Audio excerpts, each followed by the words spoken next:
If the man this was about was alive today, he would be 84 years old. However, he died in 2016, and his son died in 2018. The story told is in the perspective of his son. His grandson was the one who wanted this to be made. Now, Dixieland. Jackson Cole Sr. was born October 26, 1774, and he moved to Kentucky on November 23, 1792, and settled into what became known as Daniels County. Jackson Cole Jr. was born June 26, 1799. Jackson Cole started a tobacco farm in 1795 after getting money cutting trees for local homesteaders, which began the Cole Plantation. On October 18, 1815, Jackson Cole III was born. He would take the plantation over in 1831. Jackson III had a rather minute life on the Cole Plantation until on November 4th, 1835, Jackson Cole IV was born. Jackson III died in 1837, leaving the plantation to his wife Rosemary. That was the only time the Cole Plantation would be owned by a woman. Then on May 30th, 1861, Jackson Cole V was born, and Jackson Cole IV got the plantation back. On October 30th, 1898, Jackson Cole VI came into it. At the time, it was no longer a plantation, but just a farm with livestock and crops. Jackson Cole VII was born January 17th, 1914. And now finally my father, Jackson Cole VIII, born May 14th, 1939, is the 8th generation of the Cole farm. I was born April 13th, 1960, and my sister was born March 3rd, 1964. My name is Jack Cole the Ninth, and my sister is Ray Cole. And this is not about me. My father graduated from law school on September 24th, 1960, and won his first case on April 8th, 1961. Something my father has done since his first paycheck is divide every dime he got in half and put it in a savings. He said this was because he didn't want to live like Jack VI, poor in the Depression by 1929. The story I'm telling begins on my 6th birthday, April 13th, 1966. My father had just given me my presents and sat down in a smoking chair while my younger sister played with me on the floor in the living room. When the phone rings, Jackson. I call my father Jackson because he asks us to call him by his first name, because he just thinks being called Dad makes him sound old. His chair goes over to the phone and answers it. As soon as the first words exit the phone, his cigar falls from his hand. Jack rushes outside and tells our head farm, Josh Arthurs, to tell Elizabeth, our maid, to take care of Ray and me for the rest of the week. He was going to Frankfurt. Just like that, the world started spinning upside down.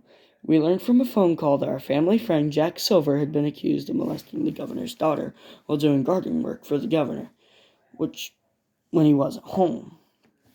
Jack Silver was a colored man who did work for the governor. Jack Silver's great-great-great-great-great-granddaddy came to Kentucky with Jackson Cole Sr. Ever since 1792, the Silvers were welcome anywhere the Cole stayed, especially on the farm. Elizabeth's husband, Rufus Rowe, came and brought clothes for her so she could stay with us for the week. Rufus gave me a quarter and told me to keep the good grades in school. I said, "Yes, sir," and he left, and I went and put the quarter in my piggy bank. 3 days after Jackson left, he called the house, and Elizabeth answered, and she talked to Jack for about an hour before she called me in to talk to him. Jackson had the worst voice I've ever heard my father speak in, and he said, "Son, Uncle Jackie is in a lot of trouble, and things are going to happen." His trial date is April 16th, 1966. African American groups are trying to use this as a part of the civil rights movement. This is very important. I want you to understand something. I know you're just a kid, but I need you to stay strong, son. Trial date came, and Uncle Franklin Cole, Uncle Dwight Cole, and Uncle Whiskey Cole came to stay with us because our family friend was in great peril. Judge Fred Briggs granted Uncle Jackie a recess, and the trial would pick up in the early winter of 1967. Jack Silver would be sent to Daniels County Jail. Sunday came, and Jackson took us to church as usual, but he looked at me and Ray and said, "Daughter, I know you're not going to understand this, but son, I hope you will." Somewhat. Looked up from my baseball magazine to see we were at the Bridget residence. Freddie Bridget, the governor, greeted my father, Jackson, and said, "Mr. Cole, I'm so sorry you've had the unpleasantry of being Mr. Silver's defense attorney, but I hope you know there is no bad blood between us." After that, I wasn't listening until Delilah Bridget knocked on the car window. She was 3 years older than I, but she's liked me since last summer. I had eyes on a different. I cranked the window down, and the first word she said sent chills of disgust down my spine. "Hi, Jackie. How are you?" "I'm fine, Delilah. We used to be friends before she started talking to me like that, before she tricked me into a game of truth or dare with some of her friends. Dolly Lynn dared her to kiss me, and she chased me around for at least a mile before assaulting my lips and within seconds my mouth with her tongue. Jackson made me and Ray look at how the Bridgets treated African Americans, and every 5 seconds they said the N-word that or the N-word this. Jackson leaned over to me and said it was time to go, and Freddie started saying other unpleasant things about Uncle Jackie. He then took us to the love of my life, Mary Silver. Uncle Jackie's daughter, Mary Silver, was the prettiest woman in the world.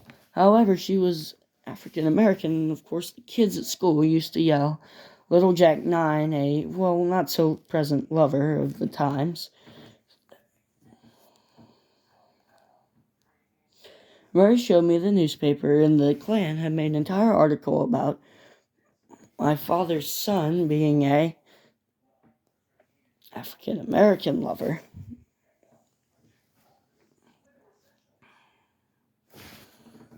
And then it brought to the story, which would be used later. It says that Jackson Cole III had an affair with Jack Silver's great-great-great-grandma. And they're using that to say that there was some type of a funny relationship going on between my father and Uncle Jackie.